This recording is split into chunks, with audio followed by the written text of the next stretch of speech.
How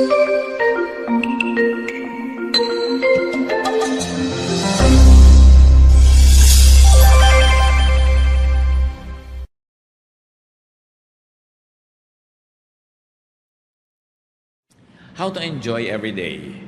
Kung meron po sa inyo kanina, nung tinanong ko na honestly ang sagot nyo, hindi ako nag-enjoy ngayong araw na to, nawa everyday na darating pa, ma-enjoy na natin. How can we enjoy every day? Do not measure today with yesterday. Isa yan sa mga pahirap ng tao para hindi siya magkaroon ng magandang araw, kino-compare niya sa mga nakaraan. Do not measure today with yesterday.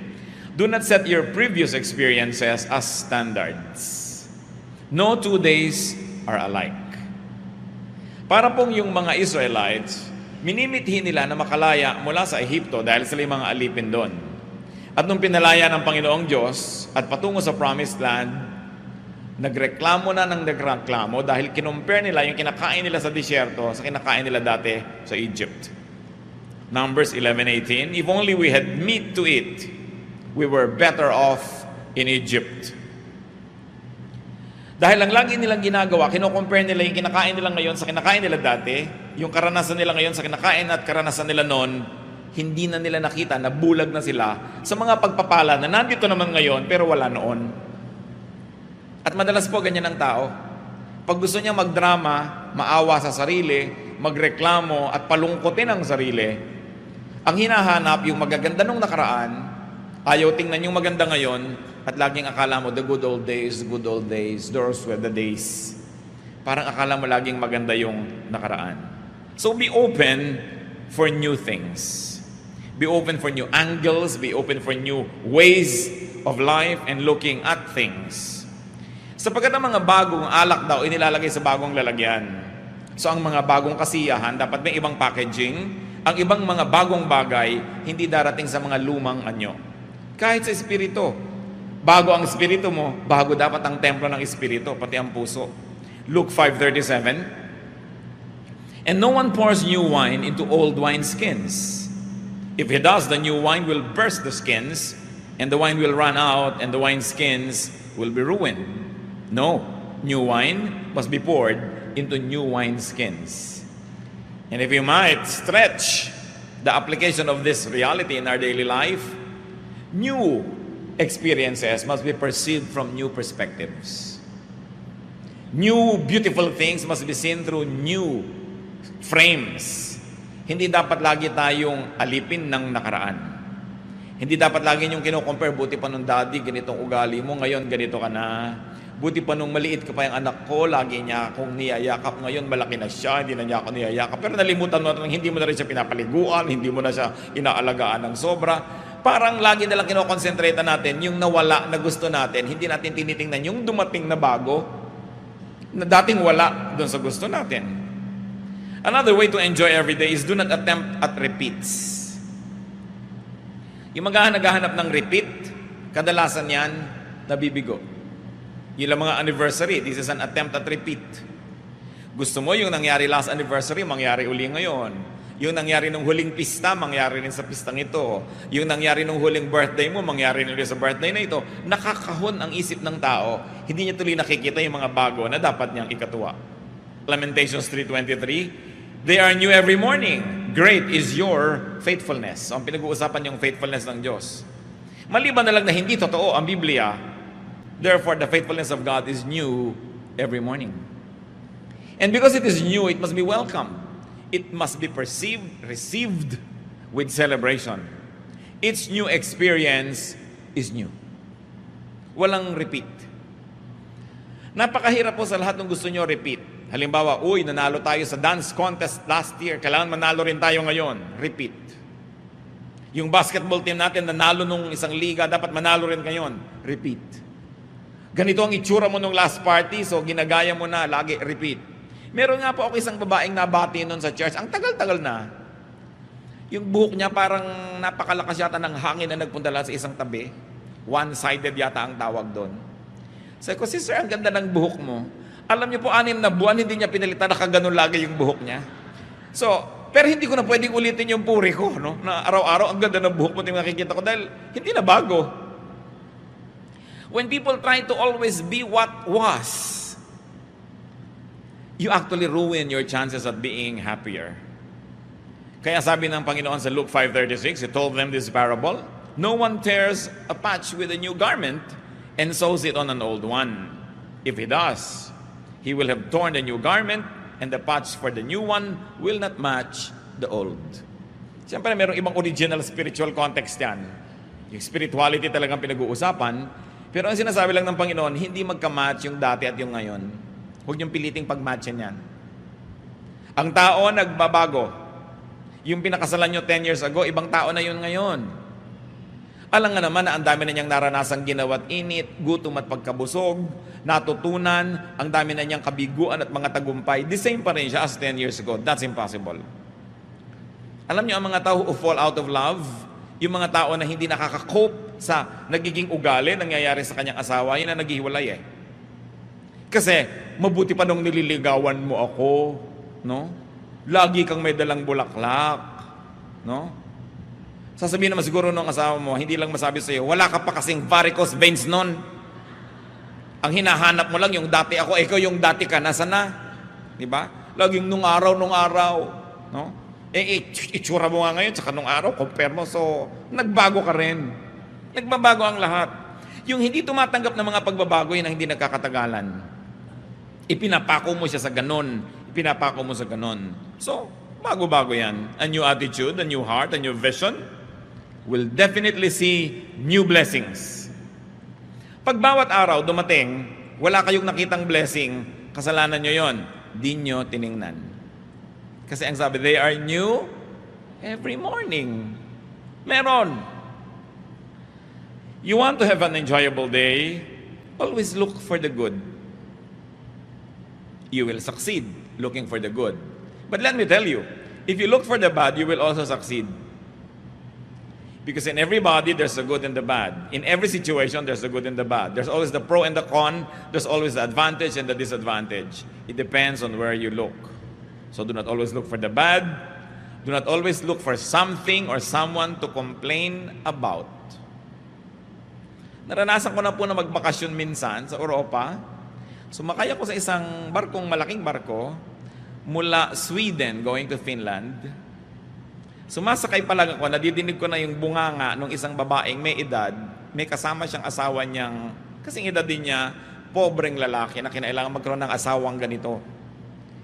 Inireklamo na niya lahat.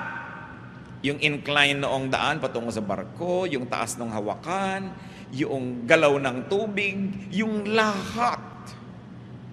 Iniwasan kong makasalamuha ang mag-asawang ito doon sa barko. Lagi naman silang sumusulpot sa harapan ko.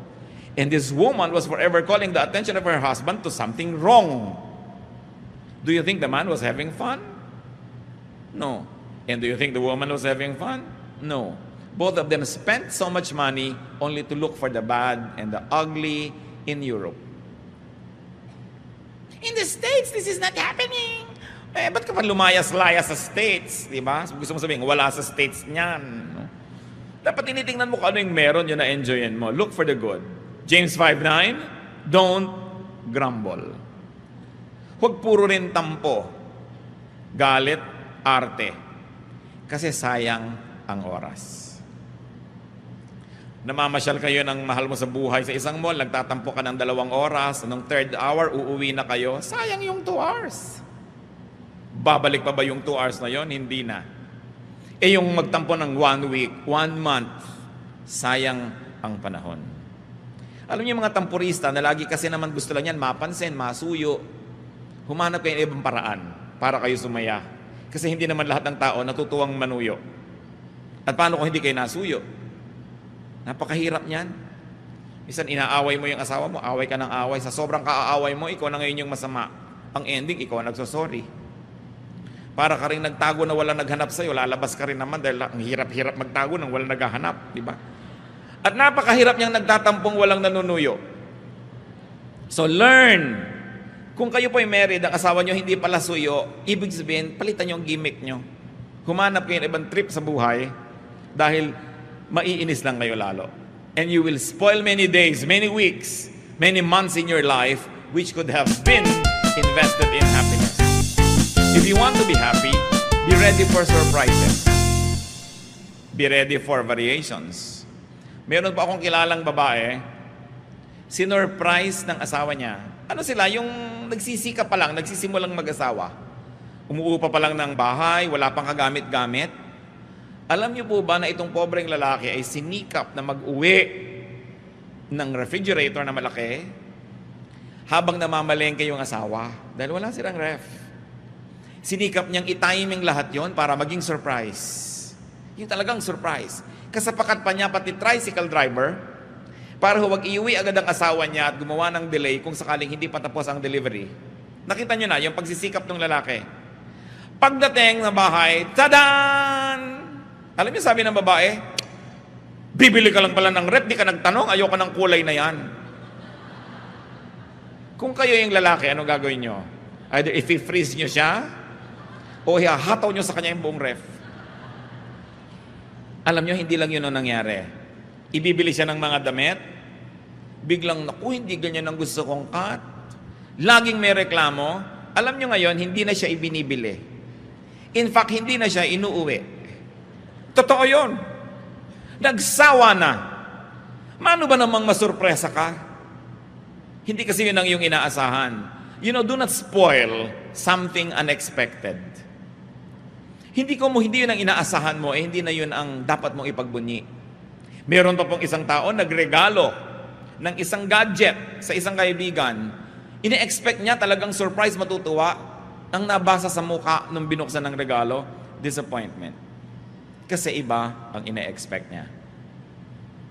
Huwag kayong expect ng expect. But expect to be surprised. Then you'll be happier. Pag lagi ang inaasahan nyo, may script ang buhay, may specification ang darating na regalo, may script ang sasabihin ng mahal nyo sa buhay, mabibigo kayo lagi.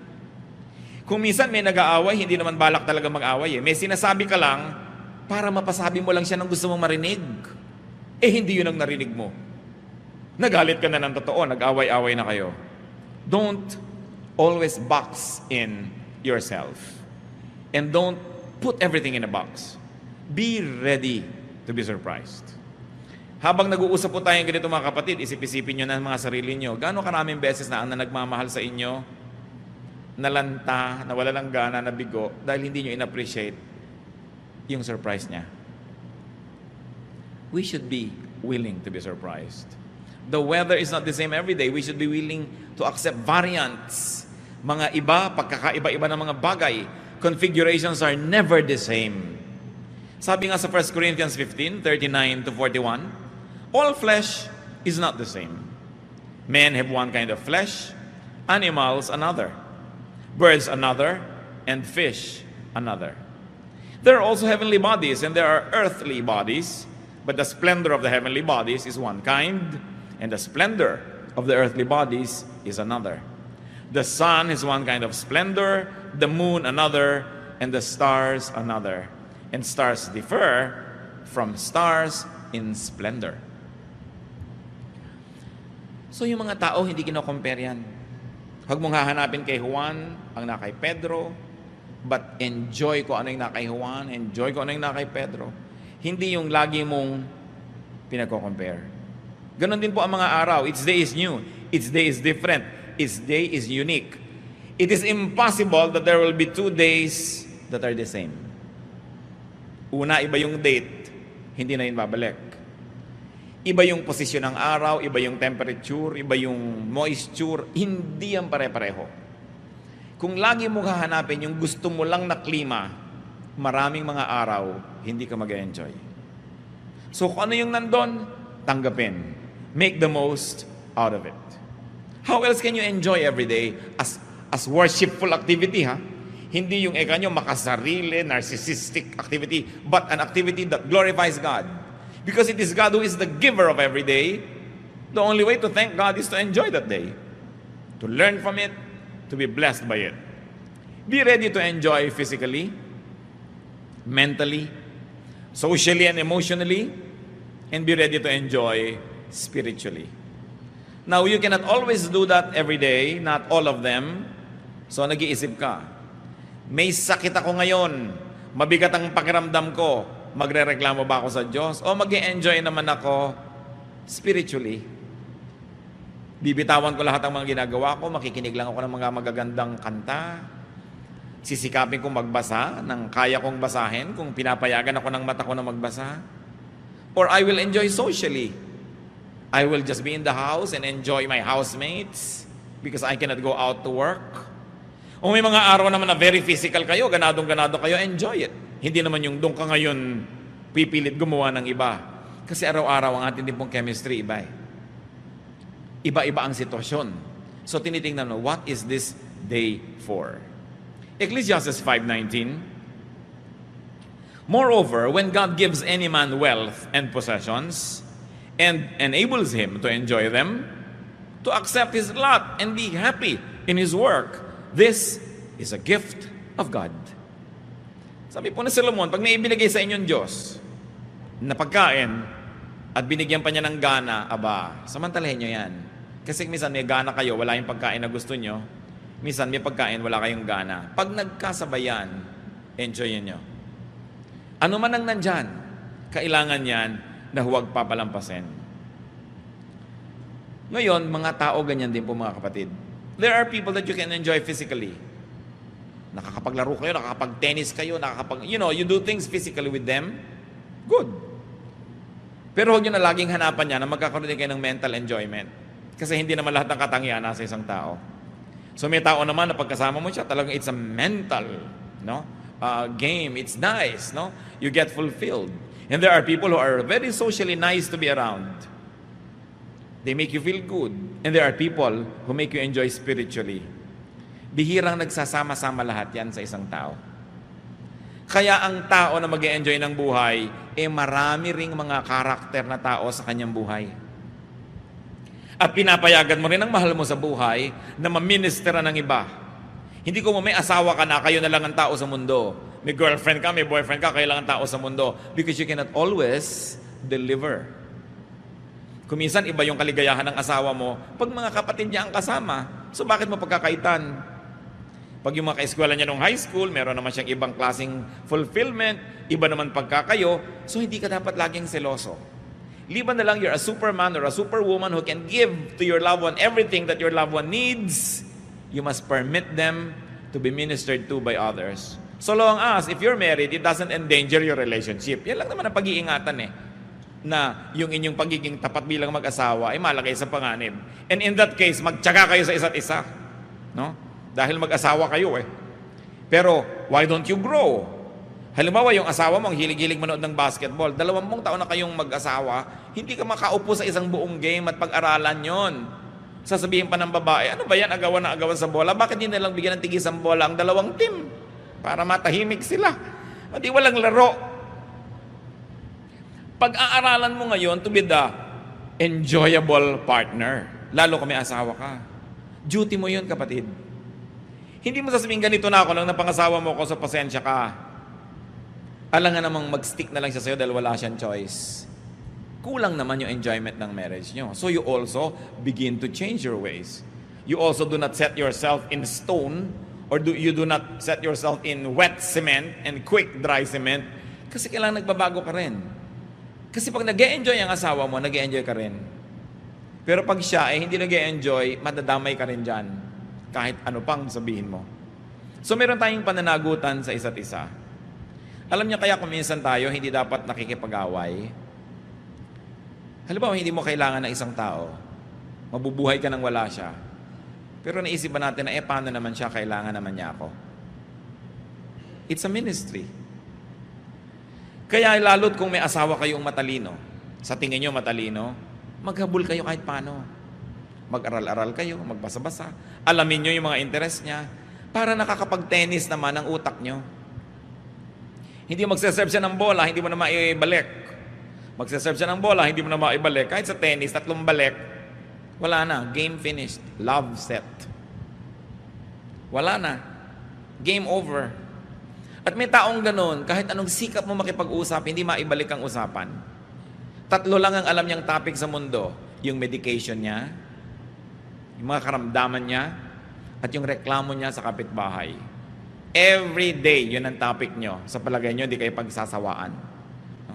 Kaya kailangan ng utak pinalalago. A very attractive person is a person that can always engage you mentally. No? Yung ang ganda-gandang kausap, nakakapagpayaman ng isip, nakakalibang, napag-aaralan yan kung hindi likas. Sapagkat tayo mga taong nilikha sa image ng Diyos, marami tayong kayang gawin. Ecclesiastes 11:8. However many years a man may live, let him enjoy them all. But let him remember the days of darkness, for they will be many. Everything to come is meaningless. So don't put your life on hold just because you are saving, just because you are studying, just because you're preparing for some future glory or accomplishment. Do not put your today on hold.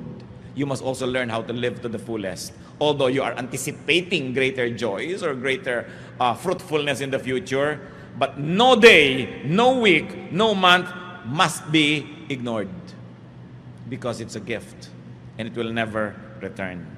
Be willing and be able to enjoy.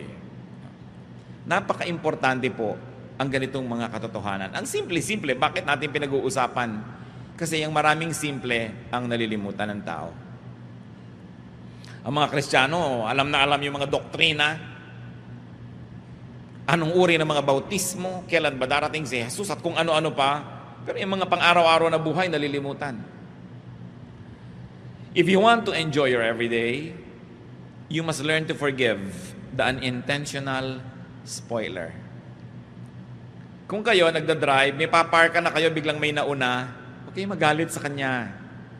Gusto niya ring pang-park.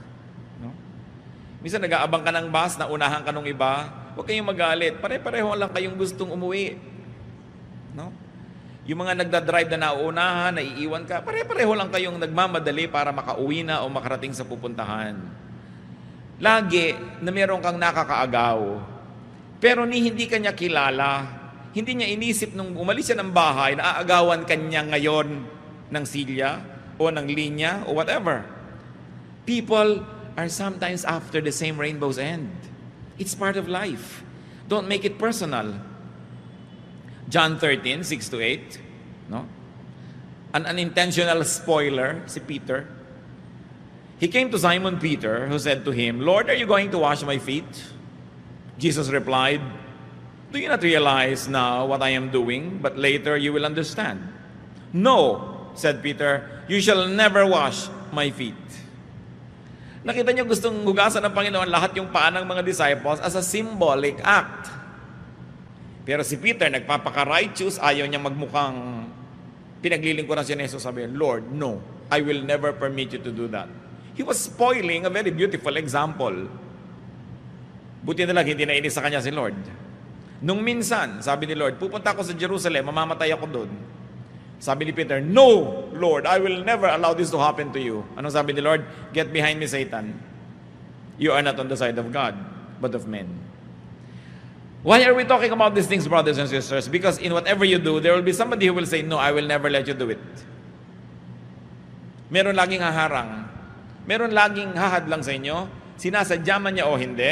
Alam man niya o hindi ang ginagawa niya. Merong laging ganon. Huwag niyong personalin. Many people are just underinformed or uninformed or totally clueless. Many people can just be ignorant or people are just busy living their lives. People are just busy surviving so they can become your competitor. Hindi yun dapat pinepersonal. Kahit na pareho kayo ng nagugustuhan, pareho kayong umiibig, hindi siya kontrabida sa buhay dahil may karapatan din siyang umibig. Siyempre, paibigin niya yung gusto niyang paibigin, kakompetensya ka, pero huwag ka magagalit, huwag mong pepersonalin. Ikaw man siya, gagawin mo yung ginagawa niya. So napakahalaga meron tayong detachment. That people just have to survive, people have to live, they have to achieve their dreams, they have to earn money, they have to make a living. So may tindahan kami, nagko-compete sa kabila doon, huwag mong personalin. There's always competition everywhere. Ang mga halaman, lagi nagko-compete yan for light. Kaya alam niyo yung mga ibang halaman sa gubat, tuwid na tuwid, kaya magandang gawing halige. Kasi nagmamadali yon sa taas para pagdating yon, ikakalat niya yung lahat ng kanyang mga sanga para makuha niya lahat yung araw. at wala nang matira doon sa katabi. Kaya ang mga halaman, nakikipag-compete lagi yan for light. Pag nandun yung araw, harapan lahat ng leaves doon. Ano? Pag natakpan ka nung gabi, sorry ka na lang, malaki yung leaves niya. Huwag mong pepersonalin ang buhay. Merong naglalakad ka, natalsikan ka dahil may mga lubak-lubak, umuulan. Hindi naman pinlano ng driver na hahabulin ko ang babaeng itong nakaasul at papatalsikan ko siya ng tubig. Natalsikan ka eh. No? Pero dahil lang doon, sisirain mo yung araw mo, galit na galit ka na, aabangan ko nga ito bukas, hahagis ako ng pako ang kalsada para ma-flat ang gulong niya. Puro evil na yung laman ng utak mo. Sabi lang mo sinong lugi. Kahit masira mo yung kotse niya, lugi ka rin dahil sinira mo na rin yung puso mo. Baka marami kayo ngayong mga kinakainisan, mga galit kayo, may tampo, pero huwag niyong personalin. May karapatan din siyang mabuhay. At gusto lang niya sigurong mabuhay. You want to enjoy every day? Be easy. Dapat ang tao mababaw. Huwag sobrang laliman dahil wala naman lagi magtsatsaga na hukayin kayo. No? Ginto lang, talagang hinuhukay-hukay ang kakaila-ilaliman ng lupa. Ngayon kung ikaw lang naman yung nagpapakalalim-lalim, baka walang magtsaga na maghukay sa'yo. Maghanap sa'yo, maghabol sa'yo. Sabi ng mayaman na lalaki sa Luke 12:19, I'll say to myself, you have plenty of good things laid up for many years. Take life easy, eat, drink, and be merry. At alam nyo na ito isang bad example ng tao. Hindi dahil gusto niya to eat, drink, and be merry. Kasi ang sabi ng Bible, what about tonight, your soul is extracted of you? Sinong makikinabang sa mga ipinundar mo? So ano pa yung tunay na lesson dyan? Huwag kang maghintay ng napakarami pong naipundar bago ka mag-enjoy. Kasi baka matapos mo mag-ipon, namatay ka na, bukas iba ang mamana. Iba ang mag-enjoy. So kaya may naipon ka kay wala, kaya marami kay konti, learn how to enjoy the day. At ang nakakatuwa po, mga kapatid, bawat budget may katapat na nabibili. Nakita nyo, kung hindi totoo yan, bakit yung mga ang liit-liit ng kita, buhay pa rin? In fact, yung mga walang kita, buhay din. Because sabi nga ng isang pelikula, ano ba yan, Jurassic Park, life finds a way. Kaya may kesong ubod ng mahal. Pwede kang gumastos ng 10,000 pesos sa isang pirasong keso, no? Meron din naman na ubod ng mura kasi nipis ng blade. Pag humangin, habol-habol mo ang keso mo. Pero keso pa rin, di ba? May tinapay na ang mahal-mahal, may ang mura-mura, may laman pa sa loob ng nyog. Okay, may laman pampalaman na kulay-pulay pala, mga lumang tinapay din yun na dinurog at kinulayan. Bawat budget may katapat. Yun ang mga mahilig magpa-foot spa, may foot spa pa na 20 pesos. No? Hindi ko na lang alam kung sa kaning baboy ibinababad yung paa mo, pero foot spa rin. Para ka rin doon yan, nangunguya ko, ikaw nakaupo ka sa balde, tapos kumakain ka ng banana kayo, feeling rich ka rin kung marunong ka maglibang sa sarili. Merong spa na 3,000, meron 199 full body massage pa. No? Langis lang nga na pinagprituhan ng hasa-hasa ang ilalagay sa'yo, pero langis pa rin yun, dudulas pa rin yung masahe. So may katapat ang lahat. Sabi nga nila, pusali man ay may katapat na langit. So tatanda mo yan, pusali man ang kalagayan mo, may katapat kang langit, marunong ka lang tumingin. Napakahalaga, nag-e-enjoy tayo niyan. So, babaan ang kaligayahan, hindi laging tinatasan. At ang pinakamahirap niyan mentally, alam niyo kung masyado kayong marunong, halos wala na kayong makausap. So paminsan-minsan, magpapanggap ka ring mangmang ka para ka matawa ng malakas. Kasi ang mga mangmang, mas masasaya. Mas malalakas tumawa, yung mabababa ang IQ. Uy, pinigil ang mga tawa. Diba? Mas tawanan ng tawanan yung mga nonsense ang usapan. Ginagaranti ako sa'yo, hampasan pa, gulungan. Sigurado walang kalatoy-latoy ang pinag-uusapan nito. Pero, masaya. Di ba ang mahalaga at the end of the day, masaya ka. Pero siyempre, binabalance mo rin yan. Pero ang pinag-uusapan natin, how do you enjoy every day? Adjust ka sa katapat mo.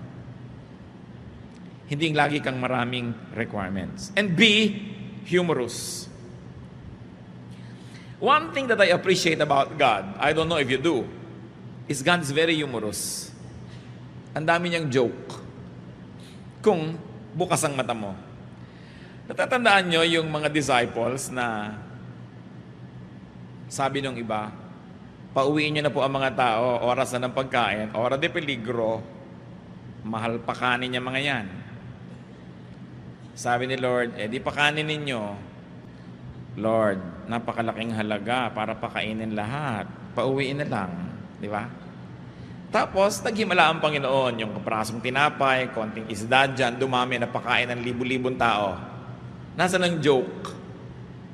Matapos yon, ipinaipon ng Panginoon ng mga pispis. Yung mga tira. Ilang baskets? 12. There were 12 disciples ha? Sabi niya siguro, nagda-doubt kayo, gusto niyo magtipid. O tigi-tigis ang basket kayo, yan ang pagkain niyo sa susunod na linggo. Tigi-tigis ang bit-bit sila. Bakit 12? 12 kasi nagre-reklamo. No? Humor. Hindi yung pag binubuksan niyo yung Bible, parang dan, dadan, dadadan. Tapos bababa ang mga anghel, may tugtog na organ. Hindi niyo makikita yung humor. Makita niyo dapat yung humor niyan. Yung mga Israelites, reklamo ng reklamo from Egypt to Israel. Anong ipinadala ni Lord? Para tuklawin sila? Takot-takot na ahas. Kaya pag may ahas na lumalabas, ahas! Takbuhan sila, di ba? Takot na takot sila. Sabi ni Moses, Diyos ko naman, maawa kayo sa mga tao. Tigilan po natin ito, kawawa sila. O sige, Moses, gumawa ka ng ahas. Bronze snake, sabi niya. Ilagay mong gano'n sa mataas na poste, at lahat ng natutuklaw, titingin sila doon para gumaling. Yung kinakatakutan nilang tumutuklaw sa kanila, yun ang imahen ngayon ang titingnan nila para sila gumaling. Pag hindi humor yun, ewan ko kung ano yun. No? Sabi siguro nila, ayan, kung sa Canada pa, diyan ka bumangon. Ahas ang nagbigay sa inyo niyang danger. Ahas. Form of a snake. Kaya ang logo po ng medicine, yung ahas di ba? Na nakakapit dun sa poste. Yun. Kasi nagpapagaling daw yung ahas. Subukan nyo. No? Kaya napaka-humorous Biruin mo, ahas, kinakatakutan ng tao. Yung pa yung image ng pagpapagaling. Pag hindi nyo tinignan ng gano'n ng Biblia, hindi kayo mag-enjoy. No? Ang daming ginagawa ng Panginoon na talagang kamangha-mangha. Itinaboy sila doon sa gilid ng dagat, nasukulungan sila ng kaaway, dagat na lang nandun, malay ba nilang bubuka pala yun. No? Humor. God is so humorous, so God's people should be humorous. Psalm 126, 2-3. Our mouths were filled with laughter, our tongues with our songs of joy. Then it was said among the nations, the Lord has done great things for them. The Lord has done great things for us. We are filled with joy. Are you filled with joy? Alam niyo po, isang nakakatuwa na mangyari, at salamat na lang sa Pilipinas, maraming ganitong eksena, yung mga third world drama. Subukan nyo sa mga siksikan na eskinita, sa mga palengke. Kung ang makikita nyo lang, yung baha, yung baho, yung sikip, hindi kayo mag-e-enjoy. No? Pero tingnan nyo yung mga nakakatawa, ang dami-dami. Ang dami-daming nakakatawa. Yung mga tao na ang ginagawa nilang mga kapote nila, yung mga plastic, nakakatawa di ba? Yung galing naman ng mga Pilipino na mamaya pag wala ng balutan ng kanilang mga tinda, yun na ang paglalagyan. Nakakatuwa yung natutulog, nakahigang ganyan sa isang tumpok na saging na saba. Kung hindi kayo natatawa doon, ewan ko na sa inyo. Yung ang saya-saya, tas yung ang hirap-hirap niya, nagtitinda lang konting mga tumpok-tumpok ng kalamansi, nagpapamanicure. May manicurista mo, manicure. Ma'am, ano pa po ba? Di ba? Ma'am pa siya. Yung kakatawa. Ang daming ganon. Yung mga nag-aaway kuminsan na mag-asawa, pakinggan mo kung anong pinag-aawayan, matatawa ka. But you've got to have ears that are humorous. Kasi otherwise, maiinis ka. Yung pag matraffic, sira-sira ang kalsada, ang dami nagtitinda. Lahat na ng paninda nandyan na sa highway. No? Makikita mo na lahat, yung may mga helicopter na mga lumilipad, mga boomerang, lahat na tuwalya gusto nyo. Ayoko ng tawas. Tawas, meron ako. Hindi, gusto ko butong patakon. May butong pakuan ako. Kung saan kinukuha ng tao yung paninda niya. Pag hindi pa kayo naaliw dyan, may problema kayo. No? Pati yung mga magkakapit-bahay, kung minsan mayayamot ka dahil ang lakas-lakas ng tugtog. Pero actually, kung titingnan mo rin, sakyan mo lang, mag-e-enjoy ka rin kasi wala kang gasto sa kuryente, may musika ka. So, tingnan nyo yan. Be humorous. In fact, humor every day. Humor every situation. Pag hindi nangyari yung gusto nyo mangyari, hanapin nyo kung anong nakakatawa. Nakapila kayo ang haba-haba, naranasan ko na to noon. Well, I have friends who are very, very helpful. Kung ano man ang kailangan ko sa gobyerno, passport, anything, NBI clearance, ide-deliver sa akin yon. Pero kung minsan ginagawa ko yon talaga, pumipila ko doon kasi gusto ko maranasan ng nararanasan ng lahat ng tao. Nakapila kami sa NBI na ganyan, ang tagal-tagal ng pila. Ang init-init, sari-sari. Alam nyo, mamaya, meron doon sa pila isang babae at isang lalaki. Nagdadrama na sila, kunwari ligawan. At binubuyo-buyo naman ng mga tao, nagkakantsaw-kantsawan sila, may nagpari-parian, ikinakasal sila doon sa pila. Hindi ko lang alam kung itinuloy nila pagkatapos. Pero nakaka-imbento lagi ang Pilipino ng kasiyahan, kahit ano pa ang kalagayan. Nakita nyo, nagkuku, may mga nagtitinda ng lobo, di ba? May mga kumakanta, only in this country. So when you say only in the Philippines, say it positively. Kasi we know how to celebrate life. Kahit kakonti-konti ng pera, kahit hirap na hirap, nakakagawa ng paraan para sumaya ang tao. At yan ang mahalaga natin lagi ma-appreciate. And as I have said kanina, you want to be happy? Don't get too personal. Huwag niyo sabihin, pinagkakaisahan ako ng buong mundo. You and me against the world.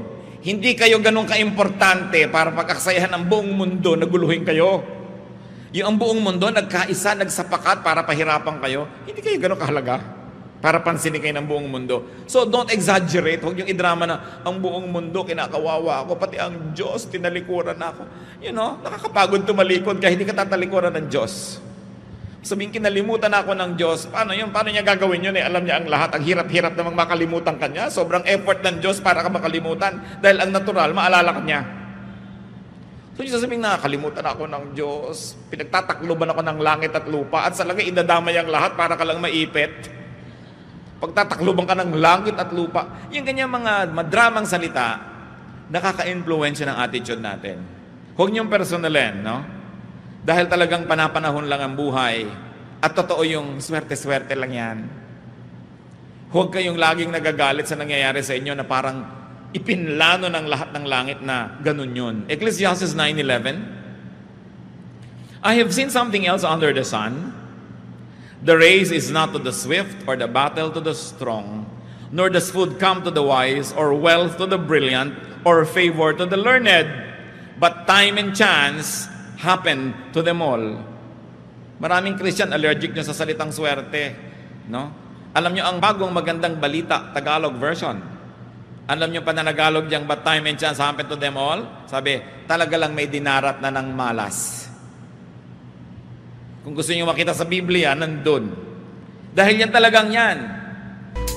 At yung paniniwala ko minsan, ay sinuwerte lang, minalas, napakalaking ibinibigay sa Pilipino na comfort. Kasi hindi mo laging iniisip na talagang tinalikuran ka ng Diyos, talagang ganito na lang. Kundi, nataon lang eh. Nagkataon. Huwag mo personalin. Naglalakad ka, may nahulog na skylab sa ulo mo. Diba? Hindi naman laging nahuhulog yan. Try again tomorrow. Alam nga namang tatamaan ka na naman yan. Sobra na yon. So sabi mo, ay, nagkataon lang kasi naman naglalakad-lakad ako kung bakit sa akin pa nahulog yung building. Nandun ka kasi sa lugar na yon nangyari. So, huwag mong indahin at huwag kang magalit sa buhay. It happens. So, sabi ng Ecclesiastes 9:11, time and chance happen to them all. Sabi niya, hindi ko mo mabilis na nanalo sa karera. Hindi ko mo malakas mananalo sa digmaan. Hindi ko mo matalino magkakapera. Ganun. Swerte lang talaga yan. So, huwag mong masyadong personalin. Lagi mo na lang subukan muli. Always do your best at huwag kang madadala. We can go on and on, mga kapatid. Pero bakit ko sineshare sa inyong ganitong mga bagay? Dahil ang buhay, maraming problema, maraming bigat, maraming pagluluksa, may mga tag na may sakit, may namamatay. Doon na lang kayo talaga malungkot sa dapat ikalungkot. Pero yung mga pwede namang baligtarin yun, pasayahin nyo.